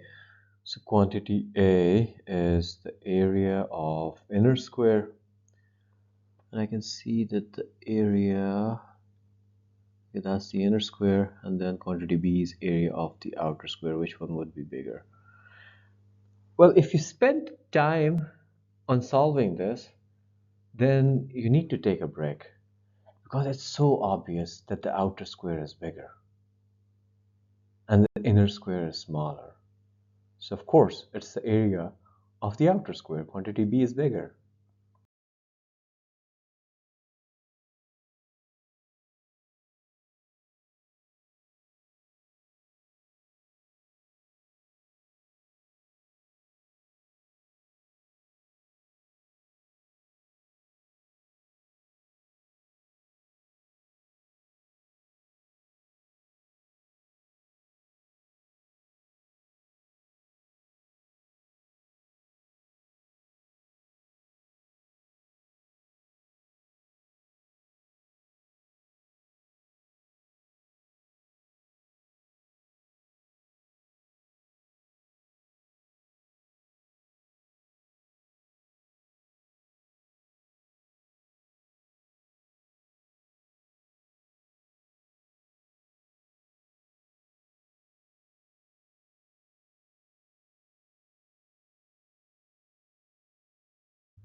Sure. First, let's check if it's a prime question, like the last one. So, quantity A is the ratio of inner square to outer square. I mean, inner square's area is smaller than outer square, but is it half of the outer square? 1:2. How would you calculate the? Okay, so inner square ratio outer square. Outer square side would be x. I know that for sure because this diagonal of the inner square is technically the diameter of the circle. If you just turn it anti-clockwise a little, it becomes the diameter of the circle. And then that diameter of the circle is actually the side of the outer square. So outer square's area is going to be x squared for sure. Yeah, that's 100%. And um, how can we calculate the square area of the inner square? So we have the diagonal, and then this side will be equal to that side. Let's just call it a, call that a. So Pythagoras theorem says that x squared would be equal to a squared plus a squared. So this a from there would be 2a squared equals x squared, and a would be x squared by 2 whole square rooted. Okay, so that's the side of, like, a basically is equal to x squared by 2 square root. Okay, so x squared by 2 with a square root, square both side, and of course you have to square the side to get area, no? Because side of the inner square is a, and that's equal to this, and you have to square that to get the area. So you get x squared by 2 ratio x squared. You cancel these out and you are left with 1:2. Yep, so both quantities are equal. By the way, I knew a shortcut, I did not use it because that would be unfair to people who were trying to come up with a solution. The shortcut is if you have, let's say if you have a square and you have been given the length of its diagonal, let's just call that length d. You can calculate the area of the square directly by squaring the diagonal and dividing it by 2. So you could have done it directly here. Just inner square area would have been diagonal squared by 2, outer square would have been this. You would have gotten the answer in like 30-40 seconds that it's 1:2. अभी तक जो हम shapes पढ़ते आए थे वो सारी की सारी 2 डायमेंशनल शेप्स थी. Triangle, rectangle, parallelogram, square, rhombus, pentagon, hexagon, heptagon, octagon, nonagon, etc. जब हम एक 2D शेप को, एक 2 डायमेंशनल शेप को एक थर्ड डायमेंशन में एक्सट्रूड कर देते हैं, you get a solid. Not necessarily rectangular solid, but a solid. But let's focus on rectangular solids. अगर इसका फेस देखो इस rectangular solid का, तो it's a rectangle, right? Let me do this like this. So it's a rectangle. अब इस rectangle को हमने अगर एरिया वाइज देखना है तो हम कहेंगे कि यार इसका एरिया ए बी होगा, right? Simply this into this. उसको हम एक्सट्रूड कर रहे हैं along this length which is C. So जो इसके अंदर का खला पैदा होगा, जो स्पेस बनेगा, उसका वॉल्यूम हम that area into that extrusion length से निकाल सकते हैं, ए बी सी. अब इसकी डिफरेंट सर्फेसेस हैं. तो इसका सरफेस एरिया होगा। फॉर एग्जांपल इसकी अगर आप फ्रंट सरफेस को देखते हैं, ये वाली सरफेस, तो इसका एरिया क्या बनता है, ए क्रॉस बी, राइट। उसी तरह की एक सरफेस पीछे होगी, सो 2 टाइम्स ए क्रॉस बी। सिमिलरली अगर आप इसकी साइड पे देखें तो ये सरफेस जो है, इसका सरफेस एरिया होना चाहिए सी क्रॉस ए, और उसी तरह की सरफेस यहां पे भी है, so 2 times c cross a. Similarly अगर आप टॉप पे आते हैं, let me just arrange all of these to decrease confusion. अगर आप टॉप पे देखते हो, ये सरफेस देखते हो, तो इसका सरफेस एरिया क्या बनेगा, इसका बनेगा सी क्रॉस बी, बी सी। उसी तरह की सरफेस एक नीचे है, तो 2 टाइम्स बी सी, राइट। अगर मैं इस टॉप सरफेस को रिमूव कर देता हूँ, फॉर एग्जांपल इसको एक बॉक्स की इसमें, अगर मैं इस सरफेस को रिमूव कर देता हूँ, तो उसके अंदर का जो खला है, जो स्पेस है, उसमें तो फर्क नहीं पड़ेगा ना। एक बॉक्स के ऊपर ढक्कन लगाओ तो वो जो पूरा एक अंदर का स्पेस है वो तो सेम रहता है ना, ढक्कन हटा के भी। लेकिन क्योंकि एक सरफेस कम हो जाएगी, तो उस सरफेस का एरिया आप सब्ट्रैक्ट कर दोगे टोटल सरफेस एरिया में। अब इस केस में अगर मैं इस टॉप सरफेस को हटा रहा हूँ, तो इस टॉप सरफेस का एरिया है C इंटू बी या B इंटू सी, तो जो सरफेस एरिया है उसमें से BC सब्ट्रैक्ट हो जाएगा। अच्छा, रेक्टेंगुलर सॉलिड्स के टोटल 16 डायगोनल्स होते हैं, जिनमें से 14 डायगोनल्स जो हैं वो सरफेस पे होते हैं, और 4 लीडिंग होते हैं जो अंदर से गुजर रहे होते हैं। In fact, if you think about it, you're most probably right now sitting inside a rectangular solid. एक कमरे में बैठे होगे ना, कमरे की सामने वाली दीवार को देखो, जो राइट टॉप एज है और जो लेफ्ट बॉटम है, उसको मिलाओ तो उस दीवार की सरफेस पे एक डायगोनल बन सकता है। इसी तरह लेफ्ट टॉप को राइट बॉटम से मिलाओ, एक और डायगोनल बन जाएगा, 2 ये हो गए। इसी तरह के 2 डायगोनल आपके पीछे वाली दीवार पे हैं, 4। इसी तरह के 2 डायगोनल्स आपके राइट साइड वाली दीवार पे हैं, 5 6। इसी तरह के 2 डायगोनल्स लेफ्ट वाली पे हैं, 8 हो गए टोटल। इसी तरह के 2 डायगोनल्स ऊपर छत पे हैं, मतलब इस कॉर्नर को आपने राइट टॉप को लेफ्ट वाले पीछे वाले कॉर्नर से मिलाओ, और सिमिलरली ऑपोजिट करके देखो। तो 1 2 3 4 5 6 7 8 9 10 11 12, राइट। ये हो गए इन दीवारों पे जिसमें आप बैठे हुए हो, जिस रेक्टेंगुलर सॉलिड के अंदर आप बैठे हुए हो। 12 सरफेस पे डायगोनल्स हो गए। 4 जो लीडिंग डायगोनल्स है ना, उनको समझो। लीडिंग डायगोनल बेसिकली अंदर से गुजरा होता है। जिस कमरे में आप बैठे हो ना, उस पर अपने राइट टॉप कॉर्नर को देखो और उसको बॉटम अपने पीछे वाले लेफ्ट कॉर्नर से मिलाओ, तो एक उधर से इस कमरे के दरमियान में से एक डायगोनल निकल के पीछे जाएगा। That's a leading diagonal, right. तो फॉर एग्जांपल अगर आप यहां बैठे हो, तो इधर से आपने खींच के ले गए उधर, एक लीडिंग डायगोनल बन गया। सिमिलरली इधर से आप खींच के ले गए इधर, एक और लीडिंग डायगोनल बन गया। और इधर से आप खींच के ले जाओ इधर, ये एक लीडिंग डायगोनल हो गया।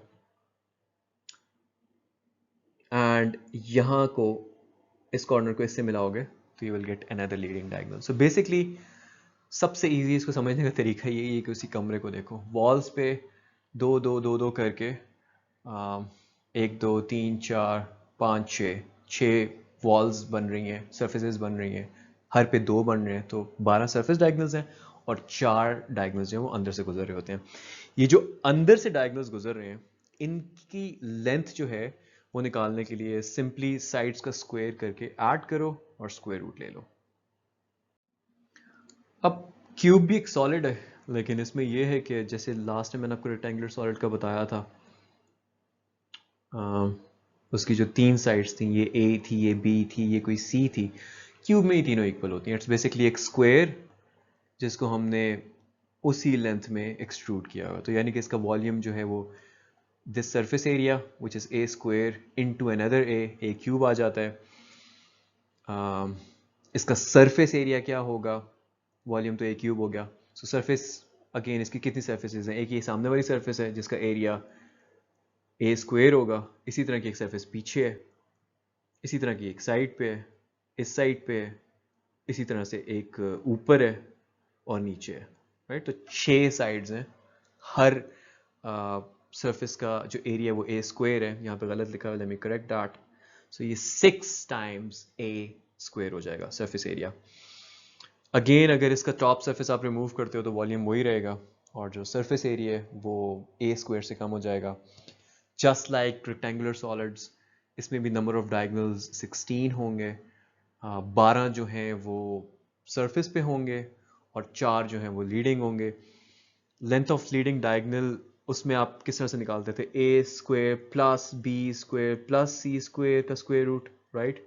अब इसमें सारे ए स्क्वायर्स हैं, तो ये A square plus A square का square root, which gives you square root 3 times a.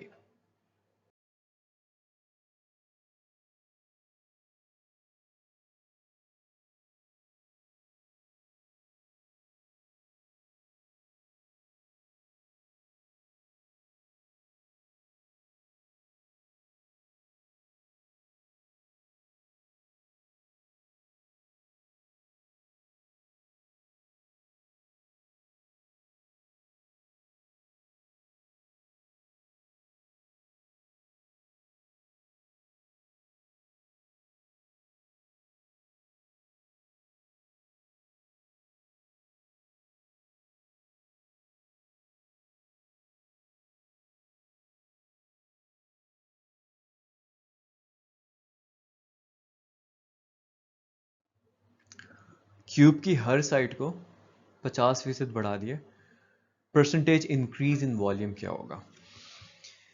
कह देते हैं कि यार क्यूब की ओरिजिनली जो साइड थी वो ए थी, ठीक है, और इस केस में एक क्यूब जो है वो वॉल्यूम होता। अब 50% बढ़ा दिए तो ये 1.5 टाइम्स ए बन जाएगी, और ये बन जाएगा 1.5 ए का क्यूब, जो कि if you calculate it becomes 3.375 a cube.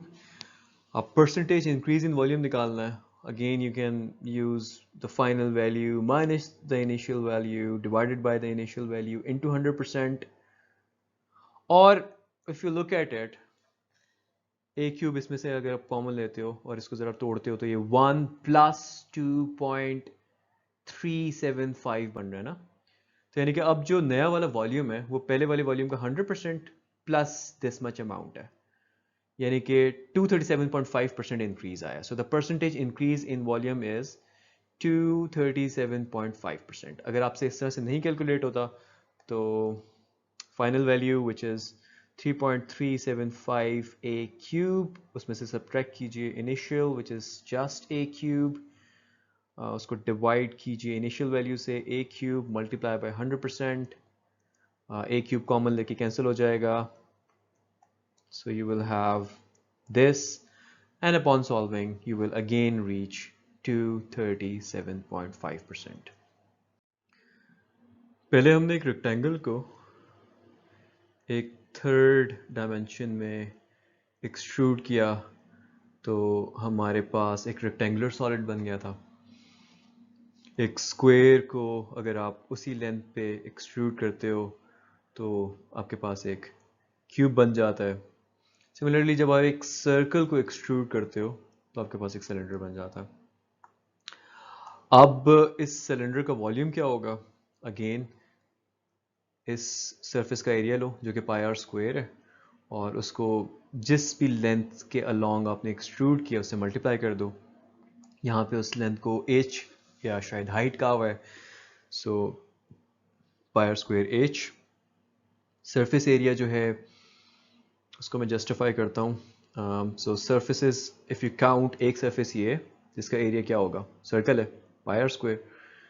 एक सरफेस ये है जिसका एरिया होगा pi are square again, and so 2 pi are square तो जस्टिफाई हो जाता है। अब ये जो सरफेस है ना, इसको आप समझ सकते हो अगर आप एक पेज उठाओ और उससे एक रेक्टेंगल बनाओ, सॉरी सिलेंडर बनाओ।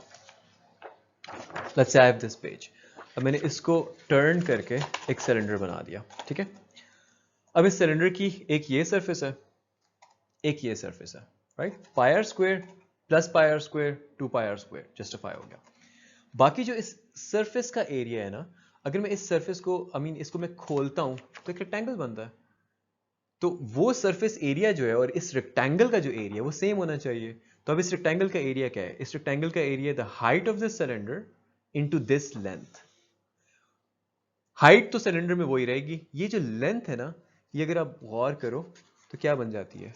सर्कल का circumference, right? So the height into the circumference. So 2 pi r square justify कर दिया plus height into the circumference which is 2 pi r जो कि यहाँ पे लिखा हुआ है। अगर तो आपके पास पाइप है, पाइप की बेसिकली डेफिनेशन ये होगी कि ऊपर वाली सरफेस और ये वाली सरफेस रिमूव हो जाएगी, राइट? तो फिर आपका सरफेस एरिया के अंदर वो पाई आर स्क्वायर जो दो हैं वो नहीं आएंगे, फिर आपका सिर्फ और सिर्फ ये सरफेस एरिया होगा जो कि 2 पाई आर एच होगा।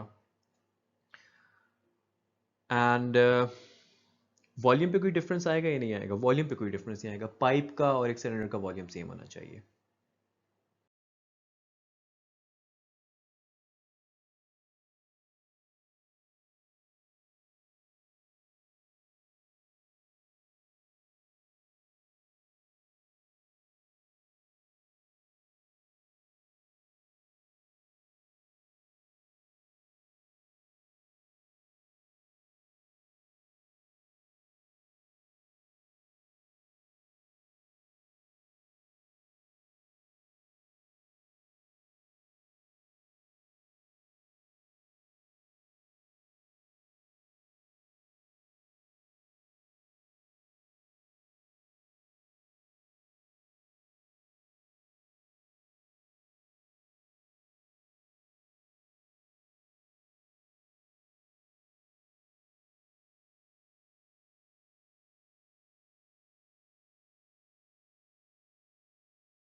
सो क्वांटिटी बी तो क्लियर है, it's 20, we can see that. Quantity A है volume of the largest possible cylinder that can be completely placed inside a rectangular solid having dimensions 2 cross 5 cross 8. So सबसे पहले तो मेरे ख्याल से we should start with this rectangular solid, फिर हम देखते हैं कि उसके अंदर किस किस तरीके से cylinders पूरे घुसाए जा सकते हैं।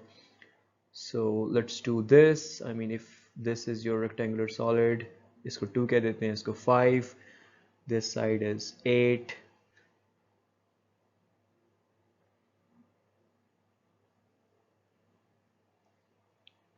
let's just make this okay.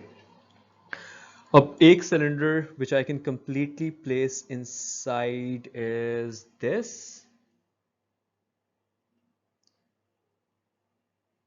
अब इसका वॉल्यूम क्या होगा? इसका volume pi are square h, pi r इसका होना चाहिए क्योंकि ये साइड 2 है तो radius will be 1, pi 1 square h या लेंथ इज 8, तो 8 पाई is one possibility, but quantity A आपसे पूछ रही है कि volume of the largest possible cylinder. अब बाकी possibilities भी देख लेते हैं. एक possibility है कि आप सिलेंडर को ऐसे रखें और ऐसे हो वो. अब इसका वॉल्यूम क्या होगा, इसका area into the extrusion length. तो ये एरिया क्या है, pi are square, again 1 square into 5. ये तो पहले से भी छोटा आ गया. अच्छा, एक सिलेंडर आप यूं भी तो रख सकते हैं, यू नो, जो कि नीचे जा रहा हो ऐसे. अब इस सिलेंडर का एरिया क्या होना चाहिए, पाई आर स्क्वायर. ये साइड 8 है, ये साइड 5 है, तो ये 5 इसका डायमीटर होगा, यानी कि 2.5 से बाउंड होगा. तो 2.5 स्क्वायर या 2.5 रेडियस होगा into this 2, which if you calculate comes out to be 12.5 pi. यानी कि हमारे पास टोटल 3 पॉसिबल सिलेंडर्स बन रहे हैं जो कि हम कंप्लीटली इस रेक्टेंगुलर सॉलिड के अंदर रख सकते हैं.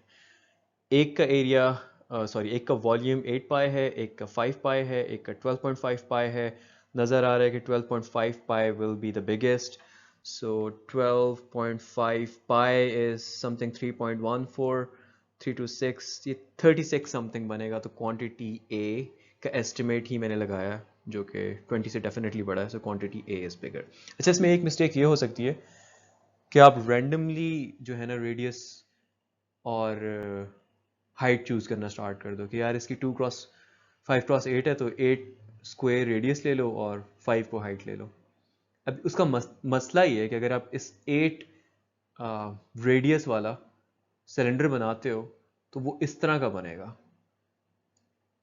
राइट? तो वो तो इस रेक्टेंगुलर सॉलिड के अंदर पूरा आएगा ही नहीं. सो क्वेश्चन की स्टेटमेंट में है कि largest possible cylinder that can be completely placed inside a rectangular solid with this dimensions. Anyway, quantity A is your answer.